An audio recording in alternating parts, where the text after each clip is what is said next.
foundations of the earth, that it should not be removed forever. Thou coverest it. The antecedent is the earth. He covered it with the deep as with a garment. The waters stood above the mountains. If the earth is covered like a garment and the water stood above the mountain, I am convinced from studying certainly Hugh Ross's position, and I think you've followed that, is the reason for believing a local flood is only not because the scriptures teach that, but it's because they know full well if the earth is billions of years old, they think the geologic column is a record of that, and this flood would have wiped it out. So they're only holding to this, I think, ludicrous doctrine that he built this big boat and stayed in there for a year for a local flood because they don't want to upset the geologic teaching. That's my thinking. Okay. Actually, I'm not even going to argue for the geologic column. I think that there's good reason to, but I'm not going to because I'm not a geologist. I think there's good evidence there. I'm sorry, I didn't hear that. Did you say there's good evidence to believe in the geologic column? Yeah, okay. I believe there is. But I also would just go by logic. We currently have about 30 million species living on the earth. According to the account in Genesis of the flood, Noah had to take 2 of every kind and 7 of many other kinds. So 30 million times 2 and 7, that's a tight ship. And but the local view, if you combine it with Genesis 7, actually specifies which animals need to come on the ark. And so that narrows it down to just a few hundred. So I guess that's a pretty strong argument to me that the frame of reference there is local. It's what God is trying to convey the story of that area for Noah. Yep. Okay. I hate to interrupt the flow of thought, but I believe that we're on, Jamin, on your last question, your third question for Dr. Hovind. Okay.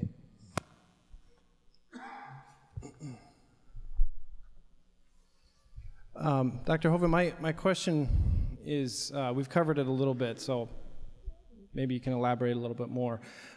There was a time in which the church, the official teaching of the church was flat earth, was geocentrism, that we had major leaders in the church who were right on many theological issues, Calvin and Luther, for instance, but they believed that the earth was flat based on texts such as we've already covered. And so I guess my question is, how did the church come to change its view about the shape of the earth and Earth's orbit around the sun? Okay, I would disagree strongly that I don't think there was ever a time that the church taught the earth was flat. That's been researched thoroughly, and it's just simply not true. The Bible teaches very clearly in Isaiah chapter 40, verse 22, that the Lord sits upon the circle of the earth. I think Christians that read their Bible have always known it was round. I don't care what Luther or anybody else taught. I care what does the Bible teach. There may have been a few people who taught that. They were simply wrong, because the Bible clearly teaches the earth is round. As far as the geocentric theory, I am a heliocentric centrist, okay? I taught earth science for years. I am pretty firmly convinced the sun is in the center, not the earth. But there is a surprising number of people today, scientists today, who are still geocentrists.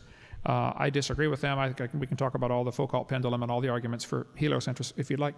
But I think that the earth is the center of God's attention and may actually be the center of the universe, even though it's not the center of our solar system. There'd be two different things. As far as we know, we look in all directions and see stars equally spaced on all directions. So the earth may indeed be the center of the universe, not the center of the solar system. That's the difference. Okay. So in your view, then, it's not that science really had nothing to do with changing people's views on the shape of the earth and the relative orbit around? I would say people have taught things that are wrong throughout history, which is why I'm here tonight to straighten this out. But that is not a reflection on the Bible. It's our interpretation of it. Just because some people teach things doesn't mean the Bible teaches things, and that's the confusion. So there may be some people who have taught different things throughout history, that are simply wrong. The Scriptures is what we have to take as our rule of faith and practice, not the current teaching going around. And you mentioned, I guess I don't know if it's rebuttal time, but 30 million species, that's come up several times tonight, and I strongly disagree. The Bible told him to take the different kinds. There are about 8,000 basic kinds of animals in the world. God told Noah to take those in whose nostrils was the breath of life and those on dry land. And the number 30 million includes fish and includes insects, which didn't have to go on the ark. About 8,000 kinds of animals is all that's necessary. Adam could have named them in 2 hours. To say 8,000 words at 100 words a minute. I speak 300 words a minute when I get going fast. At 60 words a minute, you can name 8,000 animals in 2.25 hours. So Adam didn't have to wait all day to find Eve. A couple hours. Wow. Okay. He's very patient. Okay.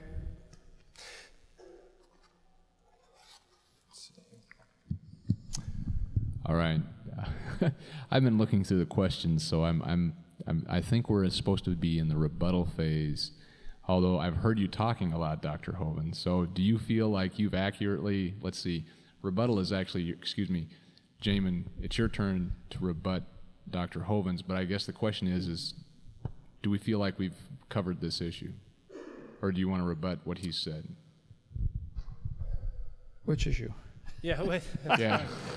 All right, I'm gonna take a leap then, and we're gonna take some of the questions from the audience, and what's gonna happen here is I'll ask the question, and you'll both get about 2.5 minutes to respond. All right, and so the first question, Dr. Hovind will get to go first, and the second question, Jamin, you'll get to go first.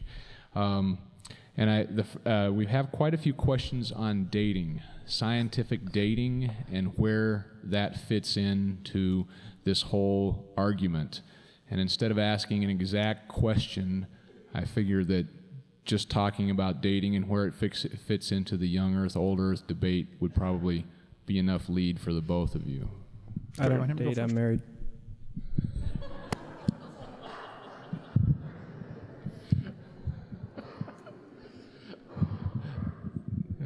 Dr. Hovind, would you like to start talking about the scientific dating method as it relates to the age of the Earth? Scientific dating, like using the internet or something. No. Go ahead and get my slides. You're determined, both of you, to be funny, huh? Okay. I cover carbon dating particularly, and several of the common dating methods on my video 7. I won't have time for that in 2.5 minutes, but back in 1949, when carbon dating was first invented by Willard Libby, you have to understand, way before that, in 1830, the geologic column was invented. And dating was really done by the geologic position, which the geologic column doesn't exist anyplace. But that's another long story. Carbon dating didn't work in 1949. The lower leg of a mammoth dated 15,000 years old. The skin dated 21,000 years old. In 1963, it still wasn't working. A living mollusk shell dated 2,300 years old. It is still alive, okay? In 1970, they said if a carbon date supports our theories, we put it in the main text. If it doesn't entirely contradict them, we put it in a footnote. If it's completely out of date, we just drop it. They pick the dates they want. 1971, a freshly killed seal was carbon dated at 1,300 years old. 1975, one part of a mammoth is 40,000 years old, another part's 26,000. This is coming from the same animal. In 1981, they said no matter how useful it is, the radiocarbon method is still not capable of giving accurate and reliable results. There are gross discrepancies. The chronology is uneven and relative. The accepted dates are actually selected dates. This whole blessed thing is nothing but 13th century alchemy. It all depends upon which funny paper you read. Living snails, carbon dated 27,000 years old. We can go all through history. I mean, it gets worse, okay? 1992, they got 2 mammoths, 22,000 and 16,000. The mammoths were buried side by side. In 1996, they got carbon dates from the same sample ranging from 53,000 to 27,000. That's a 96% error. This is not science. Carbon dating, potassium argon dating, rubidium strontium dating, doesn't matter.